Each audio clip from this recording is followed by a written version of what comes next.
താമരശ്ശേരി പുതുപ്പാടിയിലാണുള്ളത്. നമ്മൾ ഇന്ന് ഒരു BLO ചുമതലയുള്ള സണ്ണി എന്ന് പറയുന്ന ഒരാളുടെ കൂടെ സഞ്ചരിക്കുകയാണ്. അദ്ദേഹത്തിന് SIR ഫോം കൊടുക്കാൻ ഒരുപാട് വീടുകളുണ്ട്. ആ വീടുകളിലൊക്കെ കയറി എത്രത്തോളം ജോലി സമ്മർദ്ദമുണ്ട്, എന്തൊക്കെയാണ് അവസ്ഥ എന്നൊക്കെ ഒന്ന് പരിശോധിച്ചിട്ട് വരാം. നമ്മൾ ഏത് സ്ഥലത്തേക്കാണ് പോകുന്നത്? പട്ടിക്കുന്ന് 2-ാം വാർഡ്, അതിന് 5-ാം ബൂത്ത് അവിടെയാണ്. കണ്ണപ്പൻ കുണ്ട്.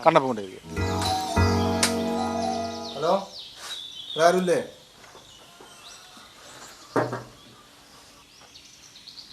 മിക്ക വീട്ടിലും ചെല്ലുമ്പോൾ താല്പര്യം ആളുണ്ടാവില്ല. 3 പ്രാവശ്യം വരണമെന്നാണ്. 3-4 വരേണ്ടി വരും. എന്തായാലും കാണണ്ടല്ലേ പറ്റുള്ളൂ നമുക്ക്. ഇതിപ്പം ഈ തൊട്ടിപ്പുറത്ത് വീടുകളിൽ കൊടുത്ത് ഏൽപ്പിക്കാൻ പറ്റുമൊന്നുമില്ല. ഏൽപ്പിക്കൽ നമ്മൾ കുറവാണ്. അത് ഫോം നഷ്ടപ്പെട്ടു പോയാലേ അത് ബുദ്ധിമുട്ടായതുകൊണ്ട് ഏൽപ്പിക്കൽ വളരെ കുറവാണ്. തൊട്ട് മുകളിൽ വീട്, അവിടെ ആളില്ല.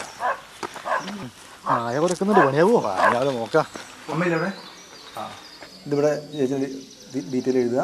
ഇവിടെ 2002 SIR ഡീറ്റെയിൽ എഴുതുക. ഈ ക്രമ നമ്പർ ഇതൊന്നും ചേച്ചിക്ക് അറിയില്ലെങ്കിൽ കുഴപ്പമില്ല, ഞാൻ എഴുതുതരാം കേട്ടോ. ഇത് ചാച്ചൻ്റെ കേട്ടോ.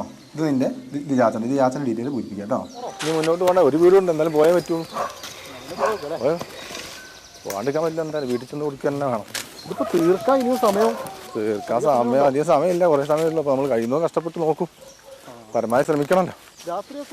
രാത്രി വരേണ്ടി വരും. 1-ാം വാർഡിൻ്റെ കുറച്ച് ഭാഗങ്ങൾ ഉൾപ്പെടുന്നുണ്ട്. 5-ാം ബൂത്താണ് എനിക്ക്. 1320 പേരുണ്ട്. ഈ 1320 പേരെന്ന് വെച്ചാൽ എല്ലാ വീട്ടിലും ചെല്ലുമ്പോൾ ഇപ്പം നമ്മൾ കണ്ടില്ല, ആളുണ്ടാവില്ല, പല പ്രശ്നങ്ങൾ. അപ്പോൾ 2, 3, 4 വട്ടം ഇതേപോലെ മല കയറി ഇറങ്ങണം. അന്നങ്ങൾ വിട്ടുവന്നാലും എനിക്കിപ്പം പോയാലും നടക്കും. എനിക്കെന്താ പറയുക, ഇപ്പം നമ്മൾ ഇറങ്ങി ഈ വീടിൻ്റെ താഴോട്ട് ഇങ്ങനെ ഒരു 10 വീടുകൾ കയറാനുണ്ട്. അപ്പോൾ ഞാൻ കയറിയിട്ടേ വരുള്ളൂ. ഓക്കെ, ശരി. കാണാം. ഓക്കെ.